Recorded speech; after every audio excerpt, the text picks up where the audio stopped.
Okay, so this is the webinar for the MPEd program, the Program and Application Information webinar. So we're going to go over exactly that, the program as well as the application information. You'll have the opportunity to ask questions as well. And since we're a small group, please feel free to interrupt me if anything is unclear or if you have any further questions, but keep in mind, I might go over it in the next slide, okay? So here's what we will be going over tonight. We're going to go through some introductions. We'll do some program information. We're going to talk about tuition fees, scholarship and funding, some information further to the MPEd, application deadline and the fee, admission requirements, supplemental documentation, including transcripts and statement of intent, plus anything else, information about the supplemental questions in the application, references, and then we'll take questions from you. Anna, do you want to go ahead and introduce yourself? Sure. Thanks, Allie.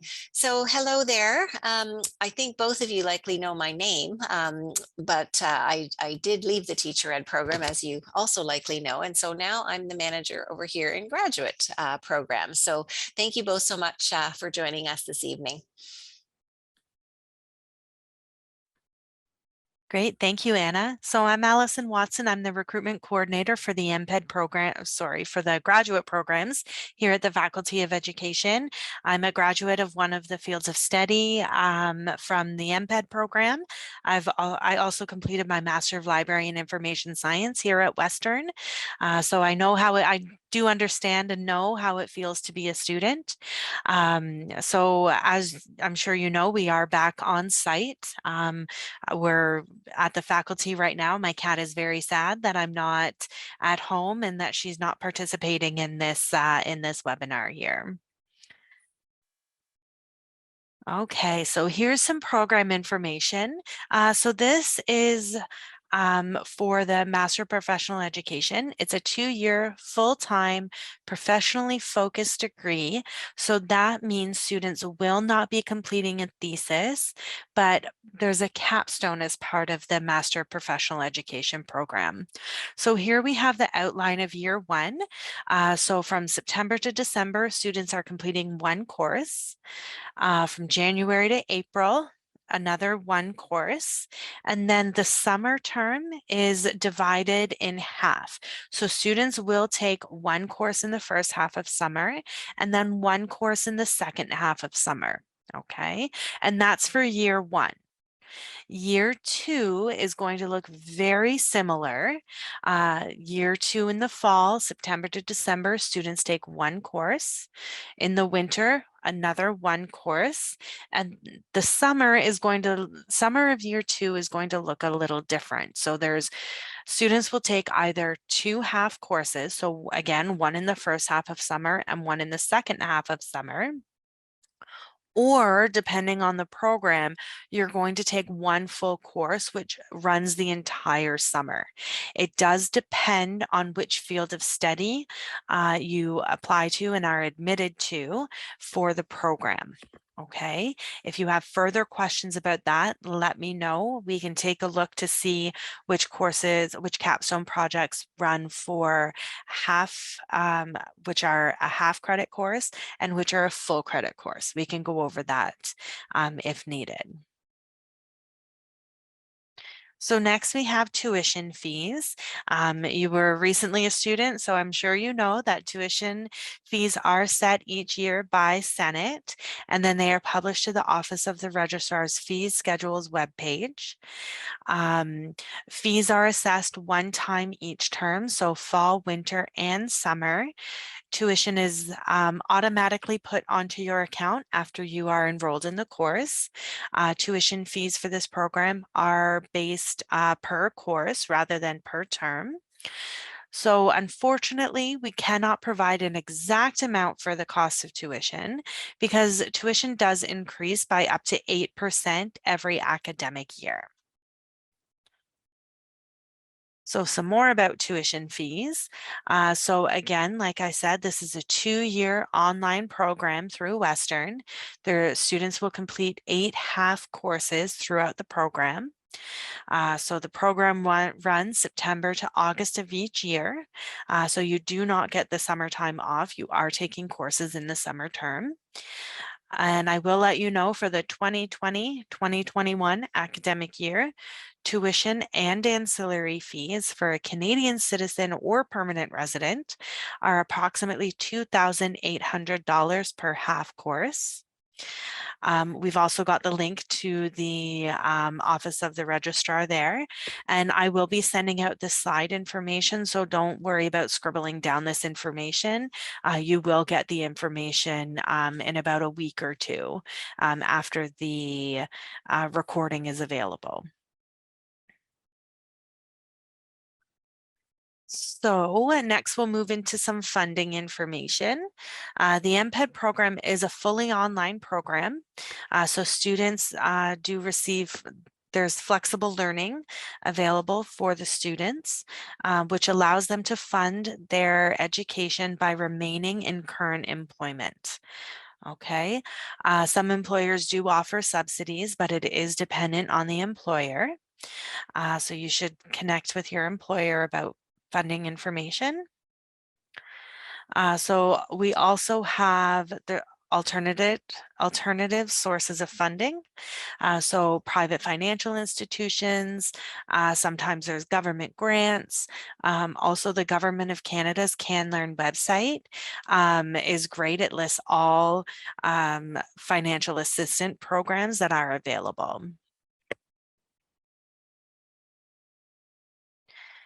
So I do want to highlight some specific funding to the ECE program, the field of early childhood education.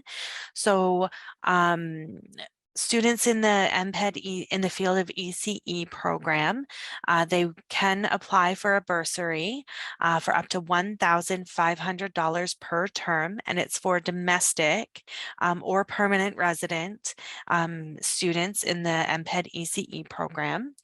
Eligibility is based on financial need, and a student would apply for that through their student center. And if you need further information about that, definitely connect with us, and we can help you through it, walk you through the process. So we are having an MPEd bursary for Bachelor of Education graduates. So it's a $2,000 bursary that is available. And we are asking graduates of the BEd program to indicate that they completed the Bachelor of Education program in their statement of intent. That way it's there for us, we can see it, and we can apply the bursary to your account automatically. Okay, so make sure you include it in your statement of intent. I can't stress that enough. Okay, and I'm going to turn it over to you for this one. Okay, thanks so Thank much, you. Allie. I thought I would just mention quickly that if you're interested in ECE, both of those bursaries could apply. So the $1,500 one is a special application, and not everyone would receive that, but you could apply, and everybody would get the 2,000 for this coming year. I just was thinking that might be confusing to folks. So why think about an MPEd with us? So, you know, as Ali has mentioned, they are focused on professionals, and because of that, they are intended for folks working in specific areas and allow you to think about problems that you are living through, working through, and explore ways to address those. So they're really meant specifically for folks in professional careers. The MPEd as a master's program does also have the potential to increase your salary. So we can't really get into specifics about salary because it varies so much by school board. You'll likely remember from BEd T2P sessions that, you apply to your federation to be put in a salary category, but the actual dollar amounts on those situations depend on the school board that you're with. And some school boards give money towards masters in different ways. Like in some situations, it's a lump sum that you would get for completion of a master's. In others, it increases your salary, throughout your career. So it really does depend, and that's why we can't really say specific dollar amounts, but it does have that potential to increase your salary. It can certainly increase your marketability. Now, I realize there seems to be a bit of a shortage out there, especially for supply teachers, and you may be thinking, I don't need to increase my marketability today. And that may be true, but you may have aspirations to move into leadership roles in your teaching career. So if you're thinking about, becoming a coordinator or a department head or a vice principal, principal, etc., having a master's actually, if not being important, can be required. So, to be considered for department heads at the secondary level, often a master's is sought. Certainly for principalship and other levels beyond that, graduate school is really looked at as a necessity. The master's also can meet prerequisites for things like the principal's qualification. So you may not know at this point that to become a principal or a superintendent, there's actually additional schooling that you need to do through additional qualification courses. And they have some pretty hefty admission requirements, including some years of experience, but also completion of some master's work. So you can do master's courses in combination with additional qualification courses to meet those requirements. So there is certainly room for an MPEd to increase some aspect of your teaching career, whether it be promotability, salary, and certainly for your own just education and learning more, specific to your school, perhaps once you've got a permanent contract. And even before, there's lots of things to address right now as we come out the other side of COVID. And, you could find yourself in a position of contributing to a school plan, etc. So those are just some aspects where you might be thinking, now, why would I really want to do this? And hopefully that's helpful. I'll turn it back to Allie, but I think I saw a question fly by. Yeah, I just saw it in the chat here. So what if you have already submitted your statement of intent and been accepted? Amanda, I'm going to get you to send me an email. I'm going to have to look into that. So send me an email to info.graded@uwo.ca. So it's info.graded@uwo.ca. And I'm going to put it in the chat here as well. info.graded@uwo.ca. Okay. Perfect, thank you. You're welcome. Not a problem. Okay, so let's continue on. If I'm talking too fast, please let me know. I'm a fast talker and I don't realize it. Okay. So we're going to move on to a pop quiz because we're the Faculty of Education, and what would we be without a quiz at the Faculty of Education? How many terms per year are students enrolled in? So 1, 2, or 3?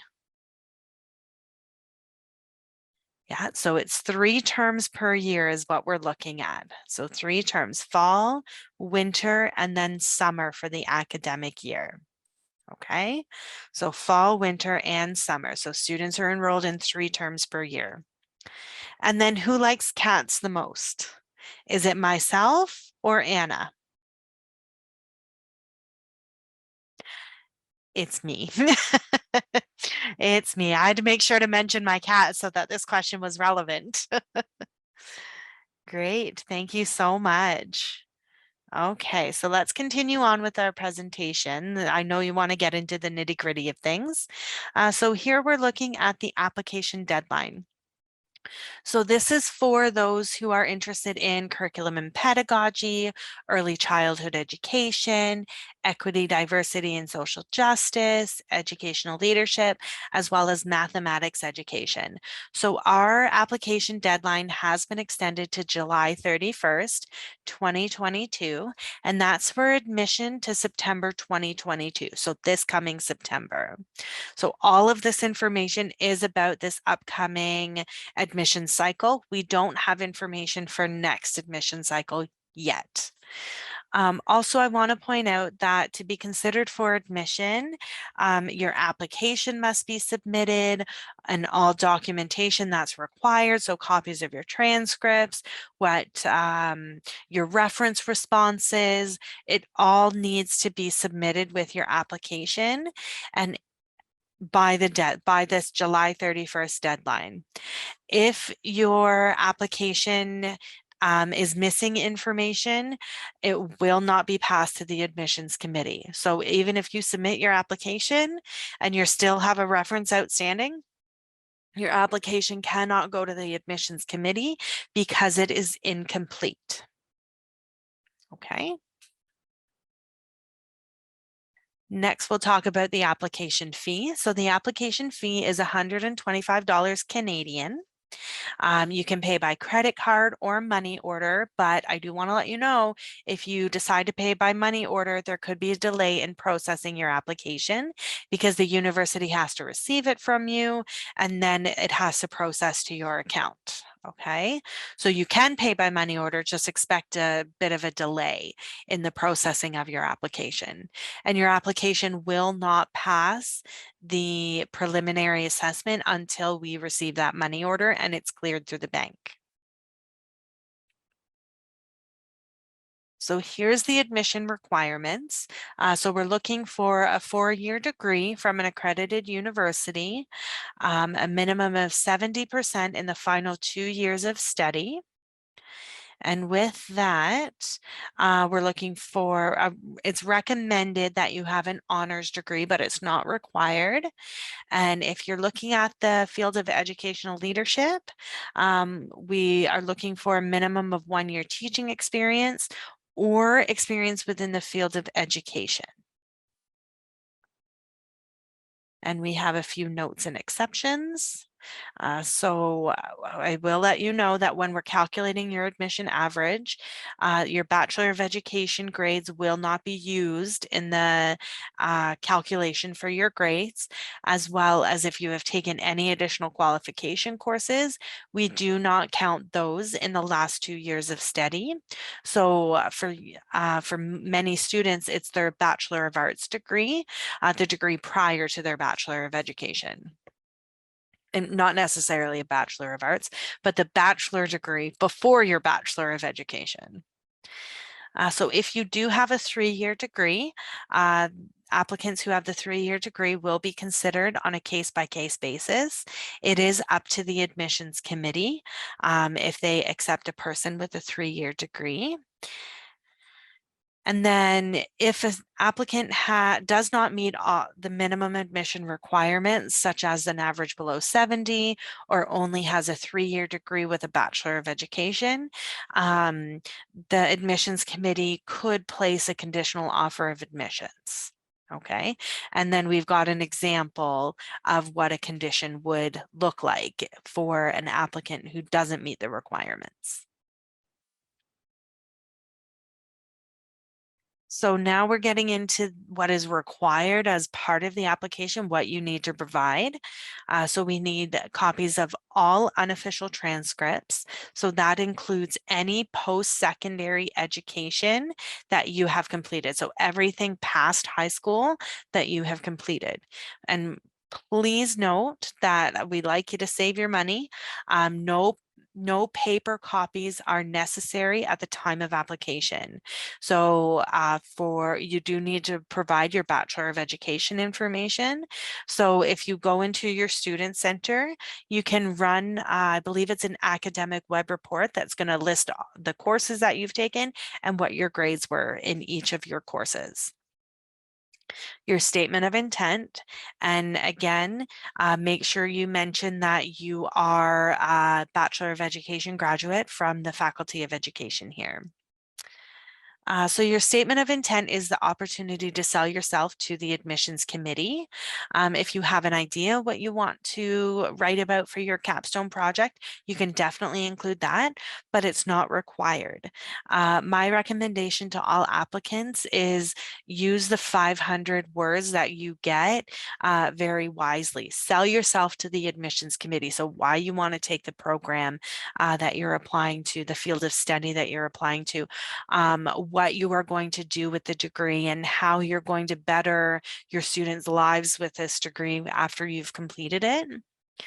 Also, we need an updated resume or a CV. It doesn't matter which one, just that it's updated, the most up-to-date version. And for references, and I'm going to go over references in another slide here.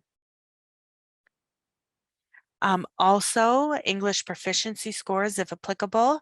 If you have questions, if you have to provide English proficiency scores, definitely get in contact with me at info.graded@uwo.ca. Essentially, if you have studied in a university where the official language is English, you do not have to provide English proficiency scores. But if you have further questions about that, definitely email me and I can connect with you about what the requirements are. If you have changed your name, if you've had a name change for any reason, we just require documentation. So if it's a last name change because you got married, a copy of your marriage certificate. If you've had another name change, connect with me and we'll figure out what documentation we need from you.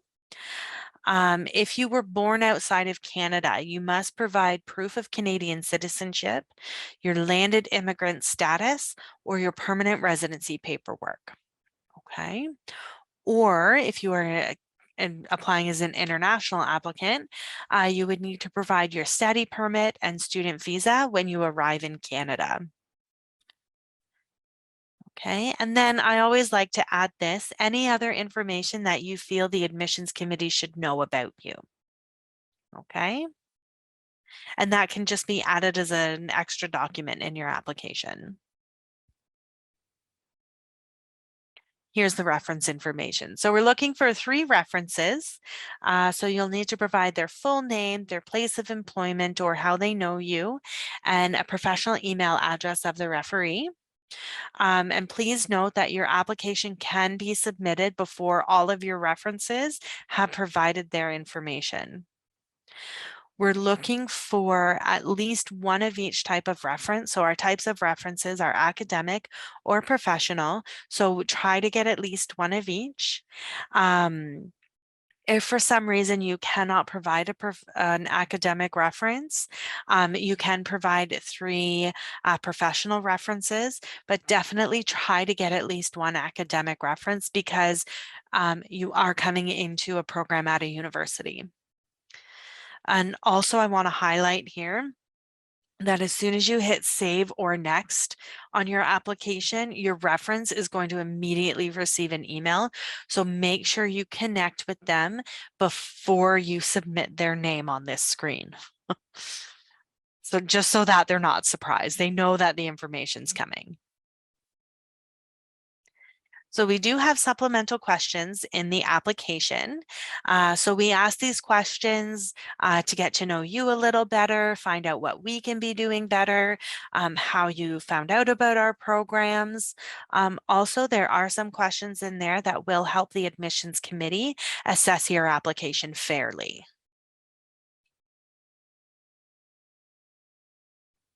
Okay, and we've got another pop quiz. Okay, so this is our final round of the pop quiz. So the question is, at the time of application, are you required to send in paper copies of transcripts? Yes or no? I'm so sorry. I'm on a Chromebook, so I can't do the stamping, but it would be no. That is correct. Thanks, Emily. And then when will your references receive the request to fill out their information? Immediately, within a week, or within a month? Immediately. Yes. Thanks, Emily. Okay, so now it's time for questions. I will stop the recording here.